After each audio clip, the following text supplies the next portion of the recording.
তিন জেলায় ভারী বৃষ্টির সম্ভাবনা রয়েছে মঙ্গলবার। 11 জেলায় হতে পারে কালবৈশাখীর ঝড়। রাজ্য জুড়ে বৃষ্টিপাতের পূর্বাভাস। উত্তরবঙ্গেও হতে পারে ঝড় বৃষ্টি। ইতিমধ্যেই কলকাতা সহ একাধিক জেলায় তাপমাত্রা চলে গিয়েছে স্বাভাবিকের নিচে। ঝাড়খণ্ড থেকে মধ্যপ্রদেশ পর্যন্ত একটি নিম্নচাপ অক্ষরেখা রয়েছে। মঙ্গলেও প্রবল দুর্যোগের সম্ভাবনা। ঠিক কী বলছে আলিপুর আবহাওয়া দফতর, জেনে নিন বিস্তারিত। সোমবার অবশেষে স্বস্তি। কালবৈশাখীর তাণ্ডবে অবশ্য অতিষ্ঠ হয়েছেন সাধারণ মানুষ, কিন্তু অস্বস্তিকর গরমের থেকে মিলেছে রেহাই। পূর্বাভাস ছিলই, সেই মোতাবেক সোমবার সন্ধ্যায় আকাশ কালো হয়ে আসে। শুরু হয় ঝড় বৃষ্টি।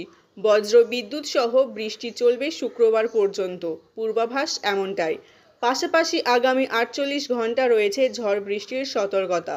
আলিপুর আবহাওয়া দফতরের সূত্রে খবর, ঝাড়খণ্ডে তৈরি হয়েছে একটি ঘূর্ণাবর্ত। তা থেকে মধ্যপ্রদেশ পর্যন্ত একটি নিম্নচাপ অক্ষরেখা অবস্থান করছে। এর ফলে প্রচুর জলীয় বাষ্প বাংলায় প্রবেশ করছে। উপকূলবর্তী অঞ্চলগুলিতে দমকা ঝোড়ো হাওয়া বইতে পারে। গতিবেগ হতে পারে ঘন্টায় 45 থেকে 55 কিলোমিটার। মৎস্যজীবীদের জন্য সতর্কবার্তা মঙ্গলবার পর্যন্ত। তাদের বাংলার উপকূলে সমুদ্রে যেতে নিষেধ করা হয়েছে। মঙ্গলবারে কোন কোন জেলায় কালবৈশাখী ঝড়ের সম্ভাবনা হতে পারে চলুন জেনে নিই। এদিন 11টি জেলায় কালবৈশাখীর সম্ভাবনা রয়েছে। জেলাগুলি হল কলকাতা, হাওড়া, পূর্ব ও পশ্চিম বর্ধমান, ঝাড়গ্রাম, পূর্ব ও পশ্চিম মেদিনীপুর, বাঁকুড়া, হুগলি এবং উত্তর ও দক্ষিণ 24 পরগনা। ভারী বৃষ্টিপাতের সতর্কতা রয়েছে পূর্ব মেদিনীপুর এবং উত্তর ও দক্ষিণ 24 পরগনা জেলাতে। বৃষ্টির পরিমাণ 100 মিলিমিটার বা তার বেশি হতে পারে। বজ্র বিদ্যুৎ সহ হালকা মাঝারি বৃষ্টির সঙ্গে প্রতি ঘন্টায় 50 থেকে 60 কিলোমিটার গতিবেগে দমকা ঝোড়ো হাওয়া বইতে পারে পূর্ব ও পশ্চিম মেদিনীপুরে। বুধবার থেকে শুক্রবার পর্যন্ত দক্ষিণবঙ্গের বিভিন্ন জেলায় বিক্ষিপ্তভাবে বৃষ্টিপাতের সম্ভাবনা রয়েছে। সঙ্গে ঘন্টায় 40 থেকে 60 কিলোমিটার বেগে বইতে পারে দমকা ঝোড়ো হাওয়া। বৃষ্টি ও ঝড় বেশি হওয়ার সম্ভাবনা রয়েছে বীরভূম, মুর্শিদাবাদ এবং নদিয়া জেলাতে।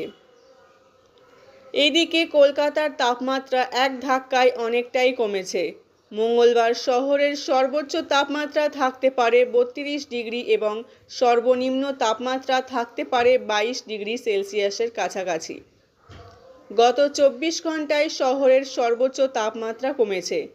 35.4 ডিগ্রি সেলসিয়াসে নেমেছে তাপমাত্রার পারদ, যা স্বাভাবিকের থেকে 0.3 ডিগ্রি কম, এবং শহরের সর্বনিম্ন তাপমাত্রা মঙ্গলবার সকালে 21.7 ডিগ্রি সেলসিয়াস, যা স্বাভাবিকের থেকে 5.1 ডিগ্রি কম।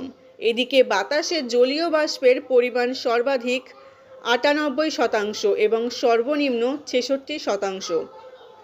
সোমবার রাত 8:30 নাগাদ কলকাতায় তাপমাত্রা ছিল 22.4 ডিগ্রি, দমদম 23 ডিগ্রি এবং বারুইপুরে ছিল 22.1 ডিগ্রি, বাঁকুড়াতে ছিল 25.6 ডিগ্রি, শান্তিনিকেতনে ছিল 26.6 ডিগ্রি সেলসিয়াস। আবহাওয়ার খবর পেতে চ্যানেলটিকে অবশ্যই সাবস্ক্রাইব করে সঙ্গে থাকুন এবং আপনারা কে কোন জেলা থেকে ভিডিও দেখছেন তা অবশ্যই কমেন্ট করবেন।